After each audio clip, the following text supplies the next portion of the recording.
कुएं में हीरे का कंगन। एक गांव में रामू नाम का एक लड़का रहा करता था। एक दिन जब उसकी माँ घर साफ कर रही थी, तब उसे एक पुराने जमाने का सोने का कड़ा मिला। वो उसे अपने हाथ में लेकर कहने लगा, माँ, मुझे ये कड़ा एक दिन के लिए पहनने को दो ना। बेटे की इस ख्वाहिश को देखकर माँ ने कहा, ठीक है बेटा, पहन लो, लेकिन याद रखना कोई साधारण कड़ा नहीं है ये तो सोने का कड़ा है। आज इसे पहन लो और कल तुम्हारे पिता को बिना बताए हम इसे वापस अलमारी में रख देंगे। जैसे ही इसकी माँ ने कहा, वो तुरंत कड़े को पहन के सारा गांव घूमने लगा। रात में भी उसने उस कड़े को खुद से दूर नहीं किया और अपने पास ही रखकर सुकून से सो गया। उस रात उसके गांव में चोर घुस आए और जिसके घर से उन्हें जो कुछ मिलता था, जैसे पैसे, जेवर, सोना, सब उठाकर ले जाते थे। सुबह जब उसके गांव वालों को पता चला कि उनकी सभी मूल्य चीजें चोरी हो चुकी हैं, वो सब शोर मचाने लगे। कितना ढूंढने पर भी चोर का पता नहीं चला। रामू की वजह से उसके पुरखों का सोने का कड़ा चोरी हो चुका था। ये सुनकर उसके पिताजी को बहुत गुस्सा आया और वो डांटने और मारने लगे। कुछ देर बाद उसने कहा, वो कोई खिलौना नहीं था जो तुमने खो दिया, वो मेरे पुरखों की निशानी थी। अब दोबारा मुझे अपनी सूरत नहीं दिखाना, निकल जाओ यहाँ से। बेटे को कड़ा देने के लिए वो अब अपनी पत्नी को भी डांटने लगा।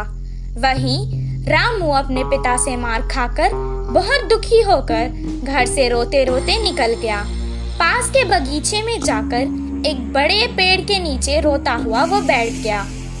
वहीं पेड़ के नीचे जो चोर ने उसका कड़ा चुराया था, वो चोरी किया हुआ सामान वहां बंटवारा कर रहे थे। वो दोनों चोर जोर जोर से बात कर रहे थे। ये सुनकर रामू को पता चल गया कि वो वही चोर है।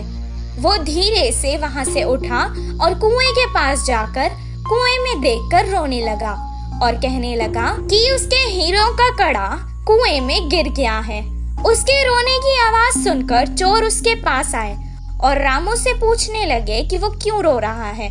रामू ने जवाब दिया, मेरे दादा बहुत बड़े पंडित थे और उन्होंने एक जमींदार के पास पूजा की थी, तो उन्होंने उन्हें तोहफे में एक हीरो से भरा हुआ सोने का कड़ा दिया था।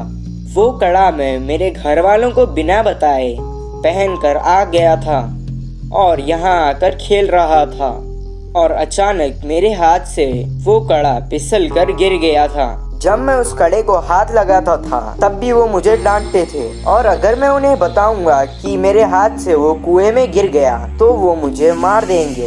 हीरो का कड़ा कुएं में है सुनकर ही वो दोनों लड़ने लगे कि कौन कुएं में जाकर कड़ा लाएगा। दोनों अपने हाथ में रखे सामान को जमीन पर रखकर एक साथ कुएं में कूद गए। जैसे ही रामू ने ये देखा, वो तुरंत पैसे और जेवर लेकर भागकर गांव वापस आ गया। आकर गांव के बड़ों को उन चोरों के बारे में बताया। तब सब गांव वाले कुएं के पास आए और उन दोनों चोरों को पकड़कर मारा और उन्हें बहुत अच्छा सबक सिखाया। सबके जेवर और पैसे उन्हें वापस मिल गए। रामू और उसके परिवार को उनका पुश्तैनी कड़ा वापस भी मिल गया था और रामू की होशियारी की वजह से रामू को खूब शाबाशी भी मिली। इस कहानी से हमें ये शिक्षा मिलती है कि समय पर चतुराई दिखाने से मुश्किल समस्या भी टल सकती है।